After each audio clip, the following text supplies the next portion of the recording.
Salut les amis, aujourd'hui nous allons voir les anti-inflammatoires non stéroïdiens, les AINS. C'est présenté par Dr. Newton Noël qui est pharmacien, médecin, obstétricien, gynécologue. Si vous n'êtes pas encore abonné à la chaîne, je vous demande de le faire maintenant. Surtout, de prenez tout votre temps pour regarder toute la vidéo et surtout de liker et de partager avec vos amis. Les anti-inflammatoires non stéroïdiens, les AINS, sont des médicaments qui sont destinés à prévenir ou à contrecarrer les manifestations inflammatoires. Ils ont une action uniquement symptomatique en agissant sur la physiologie de l'inflammation. De ce fait, il faut toujours penser à agir sur la cause entraînant cette inflammation. Ce sont des médicaments qui nous permettent de lutter contre le processus inflammatoire de nombreuses affections en inhibant la synthèse de prostaglandines par la voie des cyclooxygénases, à savoir COX-1 et COX-2. Les AINS ont plusieurs propriétés. Premièrement, ils ont une propriété anti-inflammatoire. Ce sont des anti-inflammatoires. Deuxièmement, ils ont une propriété analgésique, donc ce sont des analgésiques. Et troisièmement, ils ont une propriété antipyrétique, donc ce sont des médicaments utilisés contre la fièvre. Et en dernier lieu, ils ont une propriété anti-agrégant plaquettaire. Ce sont des anti-agrégants plaquettaires, donc on peut les utiliser dans les cas où l'on veut inhiber l'agrégation plaquettaire. Toutefois, il faut savoir que la famille des AINS comporte de nombreuses substances appartenant à plusieurs familles chimiques, dont le point commun est d'être des acides faibles. Tous les AINS sont des acides faibles. Nous avons les aryles carboxyliques, acéclophénac, acide thiaprophénique, alminophène, diclofénac, étodolac, fluorbiprophène, ibuprofène, kétoprophène, nabuméthone et naproxène.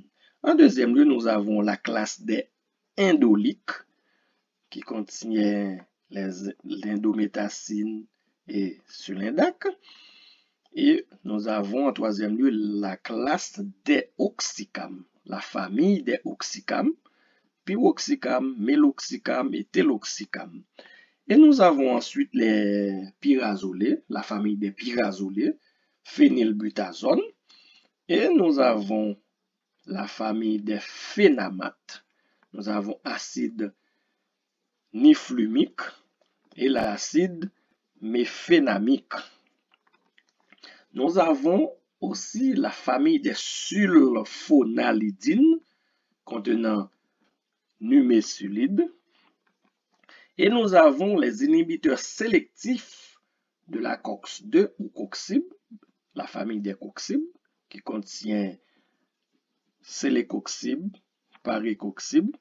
Et aussi nous avons la famille des salicylates, qui contient l'aspirine, acide acétylsalicylique. Biologiquement parlant, les phospholipides membranaires vont subir l'action de la phospholipase A2 ou des phospholipases A2 pour se transformer en acide arachidonique. L'acide arachidonique, à son tour, va passer par deux voies. La voie de la cyclooxygénase et la voie de la lipooxygénase. Et en passant par ces voies, l'acide arachidonique va se transformer pour la voie de la cyclooxygénase qui contient deux voies, celle de la COX-2 et de la COX-1. En passant par la COX-1 se transformant en prostaglandine et thromboxane, et en passant par la COX-2 se transformant en prostaglandine, et par la voie de la lipooxygénase va se transformer en leucotriène. Les AINS sont tous des inhibiteurs de la cyclooxygénase, comme nous venons de le voir, et nous savons qu'il existe deux isoformes de la COX. Il y a la COX-1 et la COX-2. L'isoforme COX-1 est constitutive. Elle a un rôle physiologique. Elle va permettre la synthèse des prostaglandines qui va intervenir au niveau de l'estomac en jouant un rôle cytoprotecteur. Au niveau des reins, pour le maintien du flux sanguin rénal, tout en entraînant une vasodilatation rénale.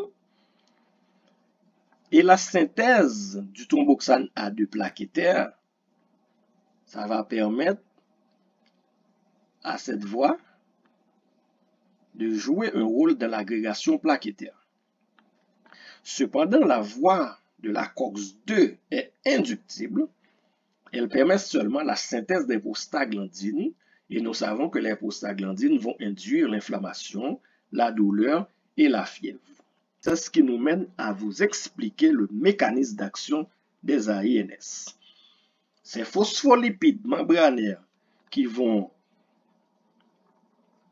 par la phospholipase A2 se transformer en acide arachidonique pour passer par deux voies, eh bien, les AINS vont bloquer la voie de la cyclooxygénase. La voie de la lipooxygénase va rester libre. Et nous savons que la voie de la cyclooxygénase se transforme en deux voies. Il y a la voie de la COX-1 et la voie de la COX-2. Eh bien, une fois que les AINS bloquent la voie de la cyclooxygénase, eh bien, ces deux voies, COX-1 et COX-2, sont bloquées. Dans ce cas, on n'aura plus la formation de prostaglandine et de thromboxane. Toutefois, il faut savoir que il y a parmi tous les AINS la famille des coxibes qui sont des anti-COX-2 et non des anti-COX-1. Dans ce cas, si nous utilisons les anti-COX-2, nous aurons seulement l'inhibition de la voie de la COX-2, c'est-à-dire l'inhibition de la formation de prostaglandine et non des thromboxanes. Dans ce cas, nous comprenons bien que les AINS en général bloquent la cyclooxygénase, c'est-à-dire les deux voies, la voie de la COX-1 et celle de la COX-2. Mais les anti-COX-2, les coxibes, par exemple le célécoxib, ça va bloquer seulement la voie de la COX-2, empêchant la formation de prostaglandine. Donc, nous pouvons comprendre dès maintenant que les coxibes ne sont pas des anti-agrégants plaquettaires puisque c'est la formation de thromboxane A2 qui va entraîner l'agrégation plaquettaire et les coxibes ne vont pas bloquer la production de thromboxane A2. Toutefois, il faut savoir que la voie de la lipooxygénase sera toujours libre et tout l'acide arachidonique qui devrait passer par les deux voies va être disponible pour seulement la voie de la lipooxygénase, d'où il y aura une formation accrue de leucotriène. Les AINS ont beaucoup d'effets, comme nous venons de le voir, mais les effets des AINS résultent de l'inhibition de la formation de prostaglandine et de thromboxane. Donc, nous pouvons comprendre que l'effet anti-inflammatoire des AINS, il y aura atténuation des phénomènes inflammatoires impliquant les prostaglandines qui allaient entraîner une vasodilatation rénale, l'œdème et la douleur, sans effet sur les processus entraînant les lésions tissulaires chroniques. C'est la raison pour laquelle nous disons que les anti-inflammatoires non stéroïdiens sont utilisés pour le traitement symptomatique et non le traitement de la cause. Et nous avons aussi l'effet analgésique ou antalgique, c'est l'atténuation des douleurs d'origine périphérique. C'est la raison pour laquelle les AINS sont considérés comme des analgésiques à action périphérique. Nous avons l'effet antipyrétique, c'est la diminution de la fièvre et retour à la normale de la température corporelle par abaissement du seuil du thermostat hypothalamique. C'est la raison pour laquelle les ANS sont utilisés dans les cas de fièvre comme antipyrétiques et nous devons savoir que l'importance respective de ces trois effets varie avec les produits. C'est-à-dire, il y a parmi les ANS qui ont beaucoup plus d'effets anti-inflammatoires que antipyrétiques, mais il faut savoir que tous les ANS ont 4 effets, ou du moins 4 propriétés, mais souvent, les produits n'ont pas toutes les propriétés à la même équivalence.